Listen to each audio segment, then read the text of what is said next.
Session में कैसे हैं आप लोग। और आज हम लोग डिस्कस करने वाले हैं सामान्य हिंदी यानी जीआईसी मेंस का वो पहला चैप्टर जो आपकी सफलता के गेट खोल देगा। उसका एक ऐसा इंपॉर्टेंट टॉपिक जहां से कम 5 से 8 नंबर का क्वेश्चन आएगा। और साथ ही साथ ये एक ऐसा टॉपिक है जो आपकी मेंस राइटिंग चाहे वो हिंदी हो चाहे अंग्रेजी हो उसमें एक अलग लेवल का निखार लेकर के आएगा। तो इसका प्रभाव आपको ऐसे में भी देखने को मिलेगा या कहीं पर भी जहां पर भी आप लिखते हैं, जहां आप राइटिंग करते हैं, उसका जो ग्रामर पार्ट है उसमें बहुत कुछ चीजें आपको सुधार के रूप में महसूस होने वाला है। तो आज हम लोग विराम चिन्हों में से एक नया चिन्ह पढ़ने वाले हैं जिसका नाम है योजक चिन्ह। उसको कई बार संयोजक चिन्ह, कई बार उसको सामासिक चिन्ह भी कहते हैं। यानी उसके अलग अलग नाम क्यों हैं, उनके पीछे क्या क्या रीजन है, वो सब कुछ हम लोग बात समझेंगे। यही चिन्ह हम लोग बार बार यूज करते हैं। हम कितनी बार यूज करते हैं, अगर उसी बात को गहराई से समझने की कोशिश करें तो हम बहुत सारी चीजें यहीं पर जान जाएंगे। यानी हम यूज तो करते रहे हैं लेकिन शायद हमें इसका प्रॉपर नाम ना पता हो। तो एक बार कमेंट कर दीजिए कितने लोगों को इसका सही नाम पता था। इसी को योजक चिन्ह कहते हैं, इसी को संयोजक चिन्ह कहते हैं, इसी को सामासिक चिन्ह भी कहते हैं। प्यारे दोस्तों, जीआईसी मेंस का ये जो हमारा बैच चल रहा है इसमें जनरल हिंदी के साथ साथ केमिस्ट्री का पोर्शन यानी जो ऑप्शनल केमिस्ट्री है वो कराया जा रहा है। और उसमें आपकी कंप्लीट बुकलेट थर्मोडायनामिक्स तक आज इक्विलिब्रियम अभी मैं अपलोड कर दूंगा और कल इलेक्ट्रोकेमिस्ट्री और साथ में आयनिक इक्विलिब्रियम अपलोड हो जाएगा।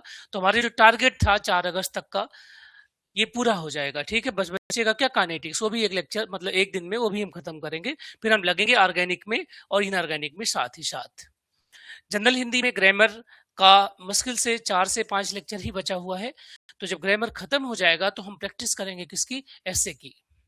लेकिन साथ ही साथ जो आपको रोज होमवर्क दिया जाता है वो केमिस्ट्री का हो चाहे आपका सामान्य हिंदी का है, वो भी आपके एग्जाम के लिए एक तरीके से बूस्टअप का काम करेगा।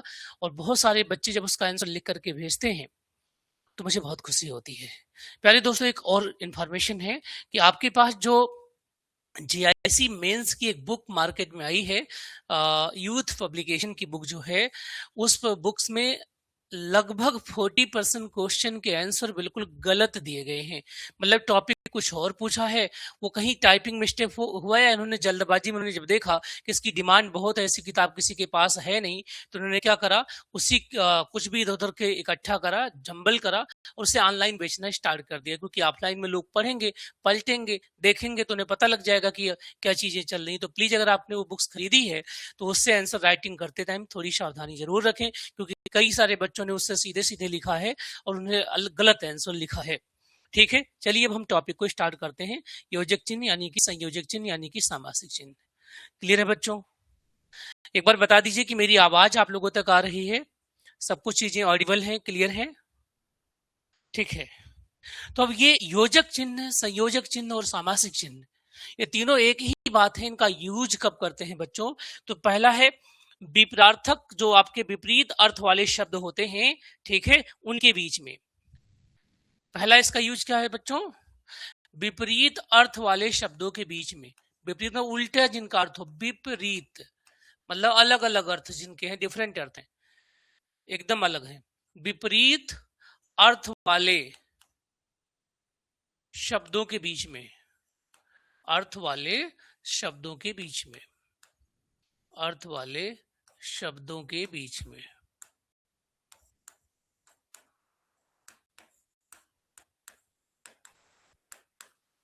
ठीक बात है। चलिए, कोई विपरीत शब्द आप सोचिए, मतलब कोई शब्द सोचिए, दिन सोचिए, दिन। तो अगर दिन के साथ मुझे रात लिखना हो ना, दिन के साथ क्या लिखना हो, रात, तो दिन का विपरीत क्या हो गया, रात। तो जब दिन और रात को साथ लेके आएंगे तो उनके बीच में ये वाला चिन्ह लगाएंगे, योजक चिन्ह या संयोजक चिन्ह या सामासिक चिन्ह। क्लियर है यहां तक बात? ओके बेटा जी, ठीक है भाई, थैंक यू, वेरी गुड। कोई और सोचो आप लोग, दिन रात के अलावा सोचो। ये तो हो गया, ये तो पूछा भी जा चुका है जीआईसी मेंस में। कोई और सोचो आप लोग इसी के जैसा। जैसे पाप पुण्य, क्या पाप पुण्य, पाप का उल्टा क्या होता है? पाप का उल्टा पुण्य होता है। कुछ लोग माता पिता, माता और पिता उल्टे नहीं एक दूसरे के भाई, विपरीत नहीं है। ठीक है, पाप पुण्य हो गया, लाभ हानि हो गया, लाभ का उल्टा क्या होता है? हानि होता है, हानि, नुकसान। तो ये लाभ हो गया, है ना। भा के ऊपर आप जानते हैं कि जो ऊपर का लाइन होता है वो नहीं लगाते, हमने ये सब सीख लिया है। तो लाभ के साथ हम क्या लेके आएंगे बेटा? हानि लेके आएंगे, ठीक है। तो ये हो गया, जब विपरीत अर्थों के दो शब्द एक दूसरे के साथ साथ रखे जाते हैं तो उनके बीच में हम इसी सामासिक या संयोजक चिन्ह को मेंशन कर देते हैं प्यारे दोस्तों। क्लियर है यहां तक? बोलो बेटा। सभी को विजिबिलिटी में, ऑडियो क्वालिटी में कोई दिक्कत तो नहीं है? वेरी गुड इवनिंग बेटा। और आपने आज आंसर जो भेजा था बहुत अच्छा भेजा था। राजा रंक, बिल्कुल सही, राजा रंक, है ना। तो राजा रंक भी बहुत सही बोला आपने, राजा और रंक। तो ये आपको फील आ जाना चाहिए बिल्कुल। और ऐसे बेसिक बातें पूछी जाएंगी, ऐसा नहीं कि बहुत टफ होगा। मेरे पास पीसीएस के 20 साल के हिंदी के पेपर हैं जो हम सी सेट में देते हैं, बहुत आसान आता है। तो राजा का उल्टा क्या? रंग। रंग मतलब गरीब, है ना। राजा रंक, ठीक है। चलो, विपरीत अर्थों के अगर दो शब्दों का युग्म बने तो उनके बीच में हम इसको लगाते हैं, ठीक है बच्चों। एक होते हैं सहचर शब्द। क्या? सहचर शब्द, ठीक है बेटा।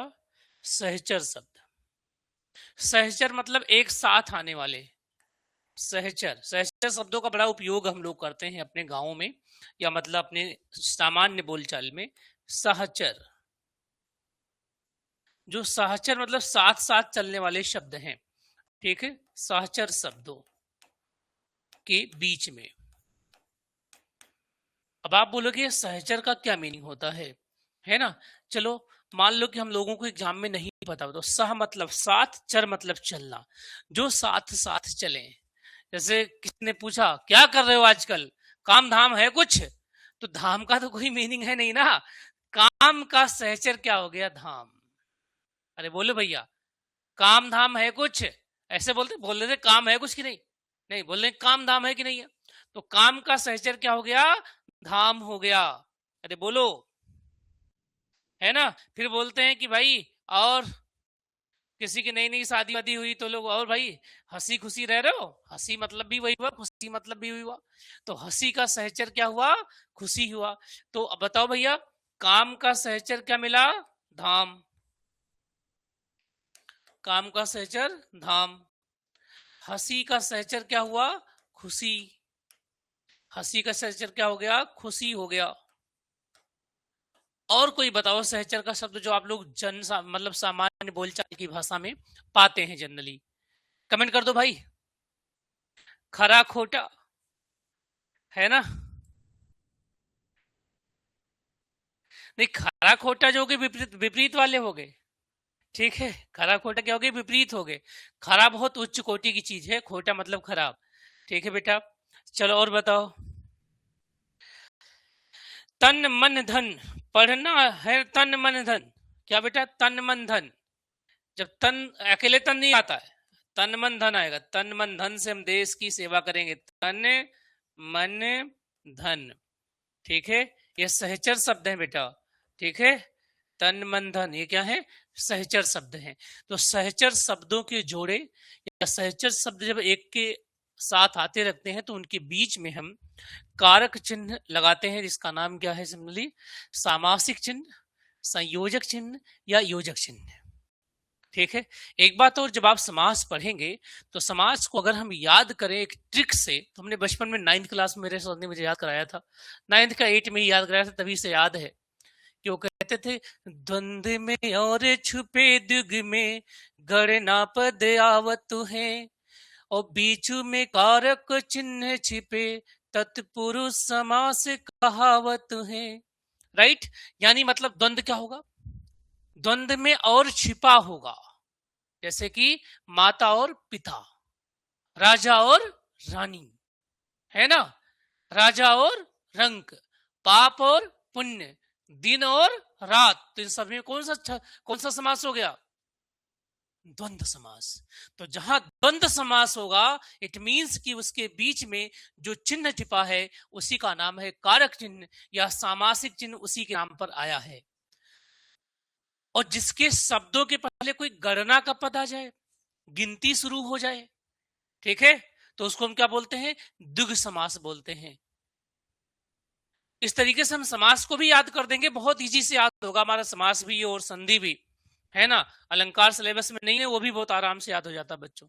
बिल्कुल, द्विगु समास क्लियर है। सचिन वर्मा जी क्लियर हो रहा है बेटा, समझ में आ रहा है आपको? तो सहचर शब्दों के बीच में भी हम ये अपना चिन्ह लगाते हैं, योजक चिन्ह। विपरीत अर्थ वाले शब्दों के बीच में भी लगाते हैं। एक और आप पढ़ सकते हैं बच्चों, है ना, अगर कोई शब्द दो बार प्रयुक्त हो रहा हो या संयुक्त क्रियाएं बच्चों, क्या संयुक्त क्रियाओं के बीच में कोई दो क्रिया, कोई दो आपके पास वर्ब है, राइट, क्रिया मतलब करना, कोई चीज कर रहे हैं, तो कई बार हम, जिससे मतलब आप देखो कई बार ना कोई रिलेटिव आया तो बोलता क्या भाई पढ़ लिख रहे हो, तो पढ़ना एक क्रिया है तो लिखना भी एक क्या है, क्रिया है। तो अगर दो संयुक्त क्रियाएं हो बच्चों, मतलब एक तरीके से ये भी सहचर है लेकिन एक क्रिया होने की वजह से इनका नाम हमने दे दिया क्या, संयुक्त क्रियाएं। तो अगर हमारे पास दो संयुक्त क्रियाएं हो, ठीक है, संयुक्त क्रियाएं, संयुक्त क्रियाएं, संयुक्त क्रियाओं के बीच में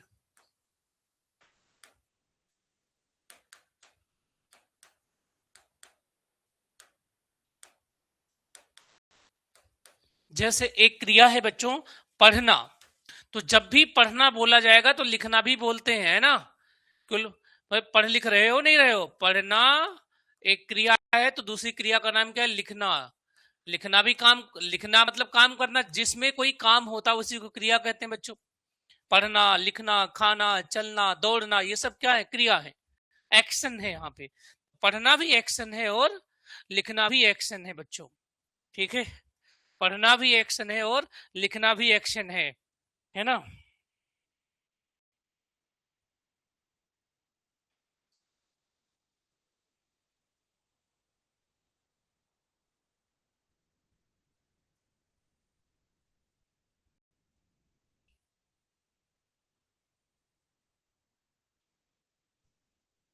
बोलो बेटा।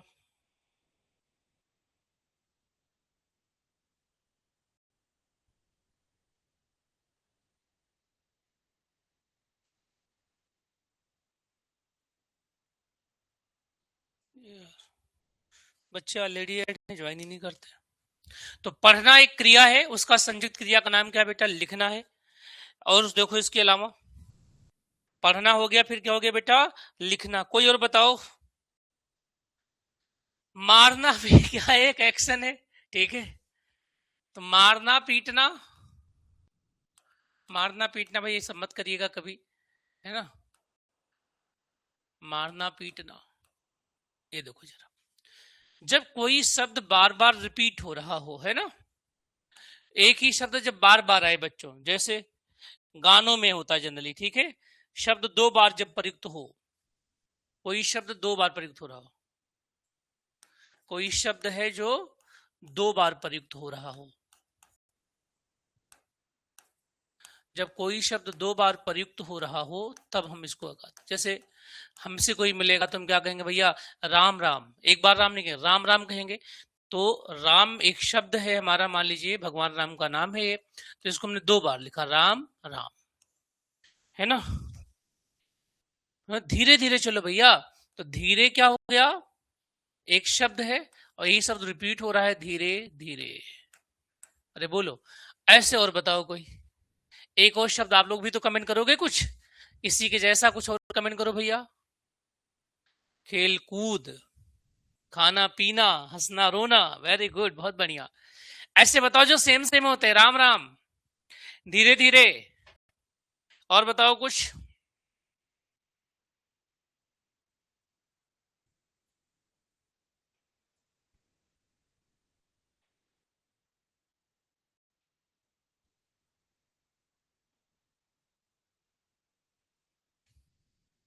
बोलो बच्चों।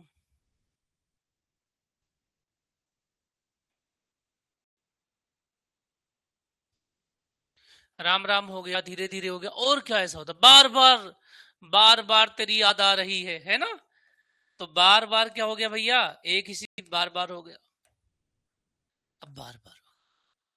फिर दूसरी मतलब तीसरी जो बात हमें पढ़नी है वो क्या, जो कारक चिन्ह है बच्चों, कारक चिन्ह। कौन से कारक चिन्ह? यही जो तत्पुरुष में छिपे होते हैं, वो सॉरी जो उसमें होते हैं दिग में, द्वंद्व में कारक चिन्ह कौन से?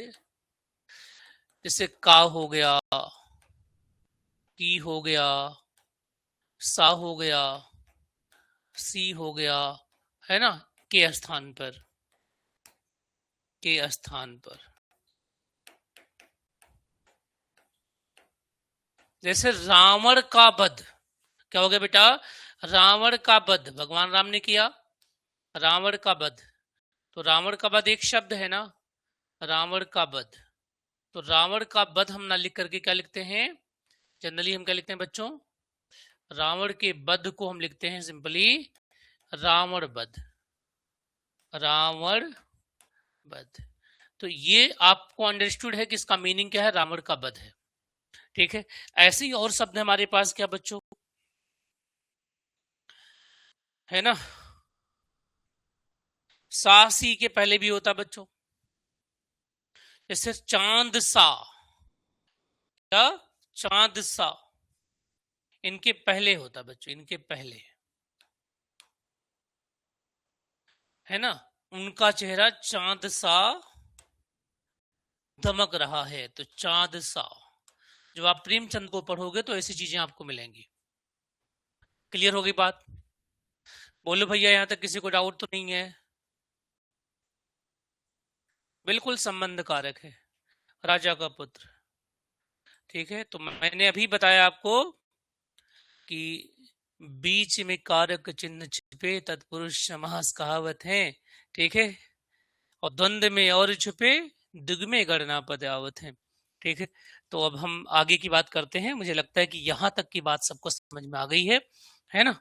यहाँ तक किसी बच्चे को कंफ्यूजन नहीं है। हम अपना जो लेआउट है उसको यूपीएससी और यूपीपीसीएस का जो आपका मेंस का राइटिंग पेज होता है उसी के हिसाब से हम बात करते हैं कि हमें इधर कुछ नहीं लिखना है और हमें इधर कुछ नहीं लिखना है।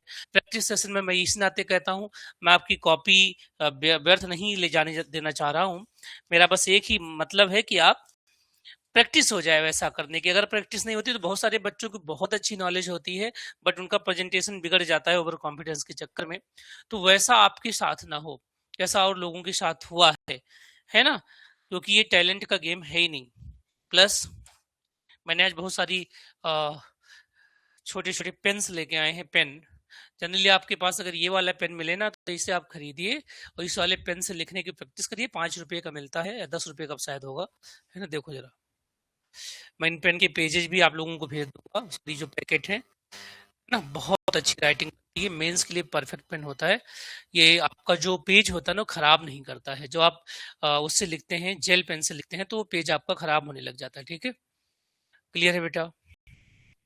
चलो, और हिंदी की वजह से मैं फिर से बता रहा हूँ, ये जो सामान्य हिंदी को लोग हल्के में ले रहे हैं ना, ये सामान्य हिंदी की वजह से 2300 बच्चे अगर हमारे आसपास हैं, ठीक है, 2300 बच्चे अगर हमारे आसपास हैं प्यारे बच्चों, ठीक है, तो उस 2300 में से कम से कम बता रहा हूं मैं 1200 जनरल हिंदी की वजह से जाएंगे बाहर।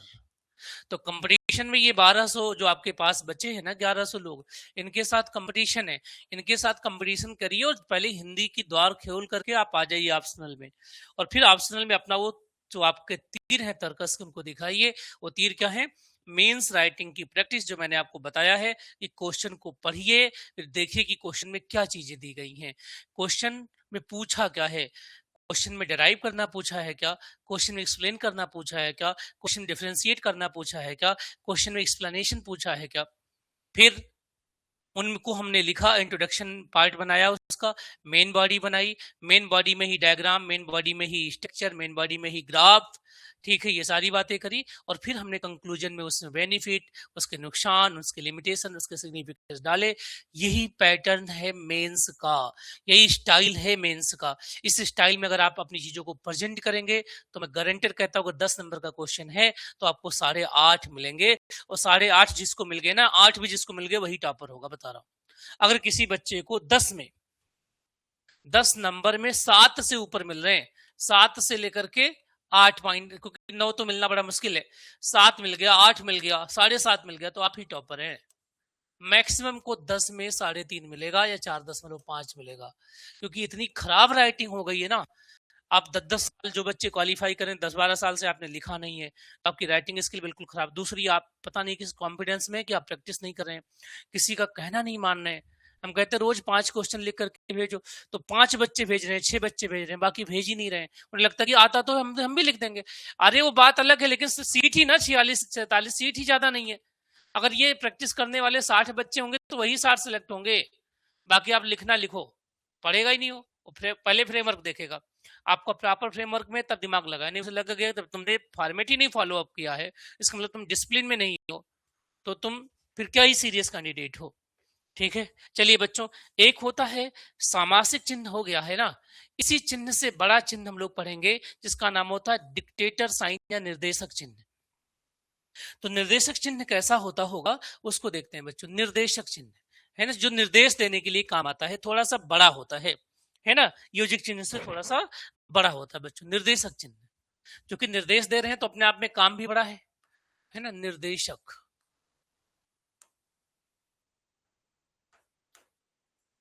निर्देशक चिन्ह, ठीक है।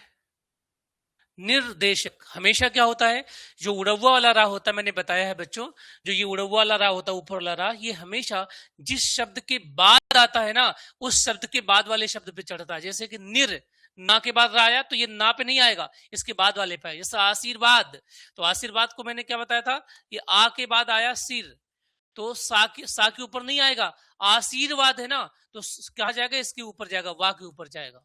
ये रूल है, मैंने सिखाया हुआ आप लोगों को कि ये वाला जो राह हमारे पास है, इस राह को कब और कैसे लिखते हैं, यूज करते हैं। तो निर्देशक जो चिन्ह हमारे पास है बच्चों, ये संयोजक चिन्ह के जैसा है, बिल्कुल कॉपी है, लेकिन ये कैसा होता है, ये बड़ा होता है। ये कैसा होता है प्यारे बच्चों, ये थोड़ा सा बड़ा होता है, ये बड़ा होता है, ध्यान से देखिएगा। ये निर्देशक चिन्ह, और ये कैसा है, संयोजक चिन्ह। दोनों में क्या फर्क हुआ, क्या फर्क हुआ भाई। ये मेरा है संयोजक चिन्ह, ये कैसा है, संयोजक चिन्ह। संयोजक चिन्ह छोटा होता है, जो बीच बीच में आप यूज करते हैं, और ये हेडिंग में यूज करते हैं। तो अब इस बात का भी ध्यान रखना है कि अगर आपने अपने लिटरेचर में, अपनी लेखनी के दौरान आपने संयोजक चिन्ह का यूज किया है, तो निर्देशक चिन्ह उससे थोड़ा सा बड़ा ही बनाना है, यानी कि दोनों सेम सेम बनाइए। क्लियर हो रही ना बात, ठीक है। तो निर्देशक चिन्ह क्या करने के लिए यूज होता है बच्चों, किसी चीज को निर्देशित करने के लिए, है ना। तो ये चिन्ह योजक चिन्ह से थोड़ा बड़ा होता है, और इसको संवादों को लिखने के लिए प्रयोग करते हैं, ठीक है। तो ये इसमें एक ही लाइन लिख दो बस, ज्यादा नहीं। यह योजक चिन्ह से थोड़ा बड़ा होता है, योजक चिन्ह से थोड़ा बड़ा होता है।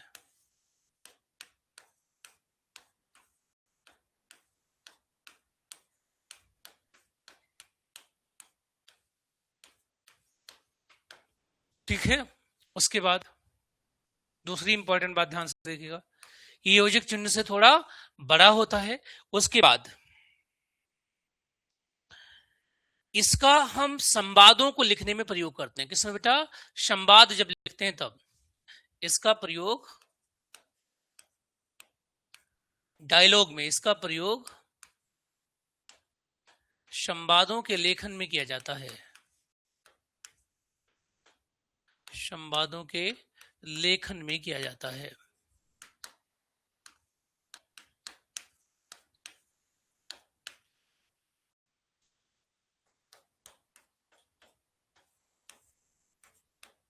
जैसे अब कोई संवाद में आपके सामने रखता हूं बच्चों, कोई डायलॉग रखता हूं, जैसे दीपू तुम कहां जा रही हो, है ना। तो दीपू तुम कहां जा रहे हो, कुछ भी कर सकते हैं। या मान लो राजू, राजू को बोला जा रहा है, निर्देशित किया जा रहा है, राजू तुम कहां जा रहे हो, तुम कहां जा रहे हो। तो ये किसने पूछा होगा, किसी बड़े ने पूछा होगा, इस नाते हम निर्देशन की बात हो रही है, तो ये लाइन बड़ी हो गई। ऐसे याद कर लो, जहां पे बड़े लोग बात कर रहे हैं उसकी लाइन को हमने क्या कर दी, बड़ी कर दी बच्चों। एक होता है हमारा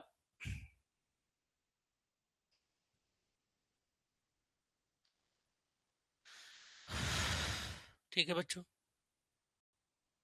अगला है विवरण चिन्ह, बहुत इंपॉर्टेंट है। इसका हमने इतना यूज करा होता है अपनी लेखनी में, निबंध में तो दसियों बार यूज होगा ये विवरण चिन्ह। जब कोई चीज किसी का विवरण देंगे आप, है ना, तो विवरण चिन्ह बहुत इंपॉर्टेंट है बच्चों। विवरण, विवेचना में यूज होता है ये विवरण चिन्ह। देखो कितने लोगों ने इस चिन्ह को पहले देखा, सबने देखा, बस नाम नहीं याद हम लोगों को। हमें नाम नहीं याद होता भैया, क्योंकि हम हिंदी को ग्रांटेड लेते हैं कि हिंदी तो हमें आती है। अरे हिंदी यही नहीं आती आपको, अंग्रेजी थोड़ी बहुत आती, हिंदी बिल्कुल नहीं आती। जिस दिन हिंदी ग्रामर से क्वेश्चन बना ना सही से, 90% लोग फेल हो जाएंगे, 90%।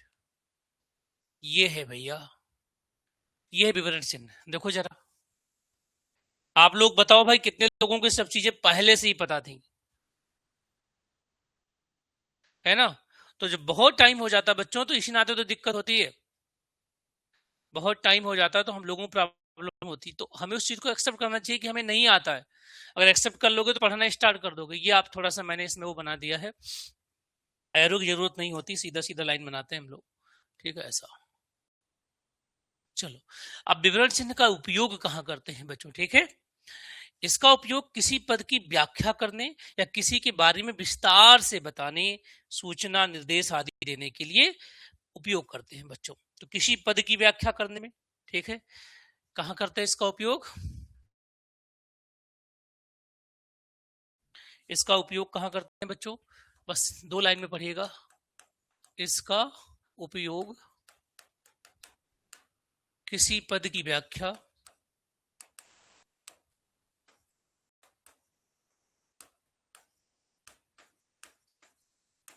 ठीक है, किसी का विवरण देने,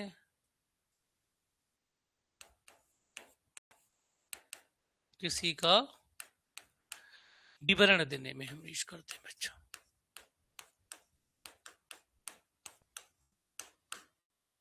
चलो, अब मैं एक एग्जांपल आप लोगों को समझ रखता हूं।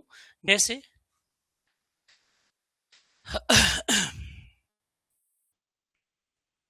आप लिखते हैं विशेष, नोट, जैसे, है ना, उदाहरण, ये सारी चीजें विशेष। जब आप लिखेंगे कोई विशेष चीज लिखेंगे, विशेष, जो विशेष लिख रहे हैं यानी विवरण दे रहे हैं कोई विशेष बात है, तो आप एक ऐसी लाइन बना, नोट लिखाते हैं एग्जाम में, है ना, नोट। नोट में ऐसे लगाते हैं। अरे बताओ, जैसे, जैसे में भी लगाते हैं, उदाहरण। तो ये विवरण वाला चिन्ह हम यूज करते हैं। जरा बताओ भाई, क्लियर है, सबको समझ में आ रहा है। यहाँ तक किसी बालक को दिक्कत तो नहीं है, परेशानी तो नहीं है, समझ में आ रहा है सबको। नाम नहीं पता था, बिल्कुल सही करो, नाम नहीं पता था। बाकी जो यूज तो हम लोग करते हैं भाई, पेपर में भी यूज होगा, जो क्वेश्चन पेपर मिलेगा उसमें भी इसका यूज रहेगा बच्चों। तो यूज तो हम लोग करते रहते हैं, इसमें कोई दो राय नहीं है। यूज तो हम लोग एक्चुअली में करते हैं बच्चों, बट हमें इसका एक्चुअली में नाम नहीं पता है। अब कभी यही देकर के नाम पूछ लिया, हम प्रैक्टिस करके नहीं गए, तो हमारे लिए तो दिक्कत हो जाएगी ना बच्चों। बोलो। एक और होता है बच्चों, इसका नाम है त्रुटि बोधक चिन्ह,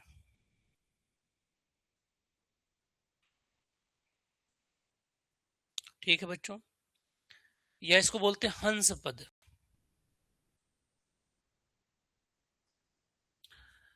त्रुटि बोधक या हंस पद,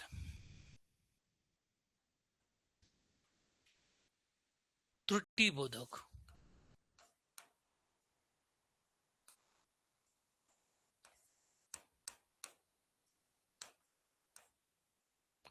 या हंस पद बोलते हैं इसको। इसका मतलब क्या होता है बच्चों, इसको ऐसे लगाते हैं, कई कई बुक्स में ये ऐसे है, या ऐसे करके लगाते हैं। जैसे, जैसे मैं लगाता हूं, मान लीजिए कि ऐसे,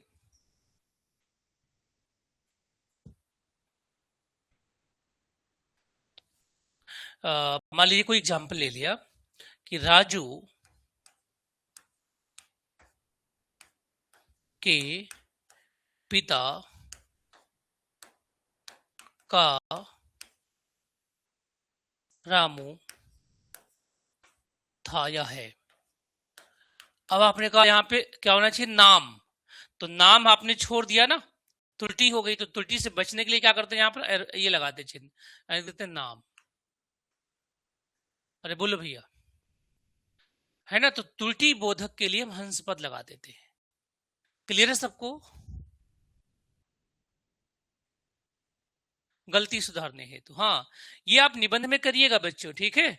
निबंध में आपको ये करने की जरूरत पर, निबंध में क्या करोगे, लिखोगे, बहुत जल्दबाजी में लिखोगे। आप देखोगे सेंटेंस में एक बात दिमाग ने तो लिखा है लेकिन हाथों ने नहीं लिखा है। तो जो काम दिमाग ने किया हो और हाथों ने ना करा हो, उससे बचने के लिए क्या करेंगे हम, इसी चिन्ह का, यही आपका सहारा है। उसे कट नहीं करना कि पूरी लाइन करके दोबारा लिखो, नहीं, कोई चीज छूटी, ये वाला चिन्ह लिख करके ऊपर डाल दो आप, तो आप बच जाओगे और आपकी राइटिंग भी अच्छी रहेगी। क्लियर है इतना? एक होता है बच्चों लाघव चिन्ह या संकेत चिन्ह बोलते हैं, है ना। चलो, लाघव चिन्ह को बोलते हैं संकेत चिन्ह। लाघव, लाघव का मतलब ही होता है लघु, लघु मतलब छोटा, ठीक है। लाघव, लाघव बोलते हैं या संकेत चिन्ह बोलते हैं बच्चों, संकेत का चिन्ह है ये, ठीक है। इसको ऐसे लिखते हैं हम लोग,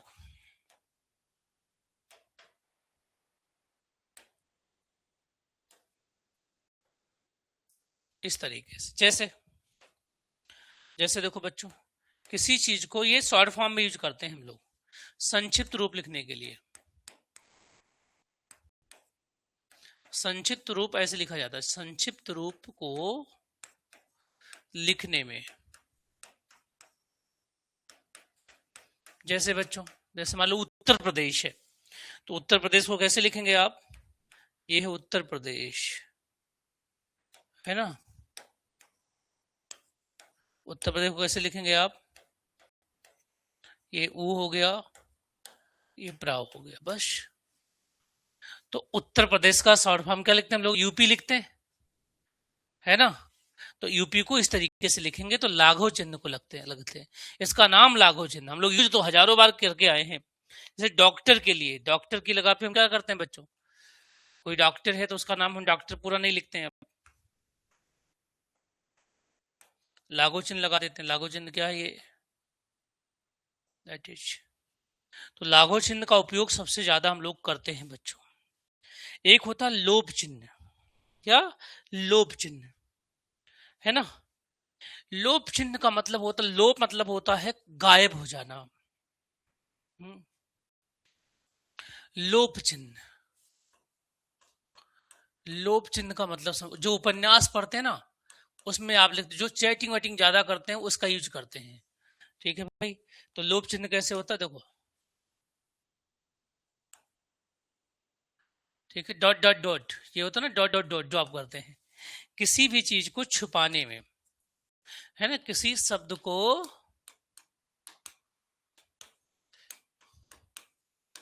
किसी शब्द को छुपाने में, ठीक है।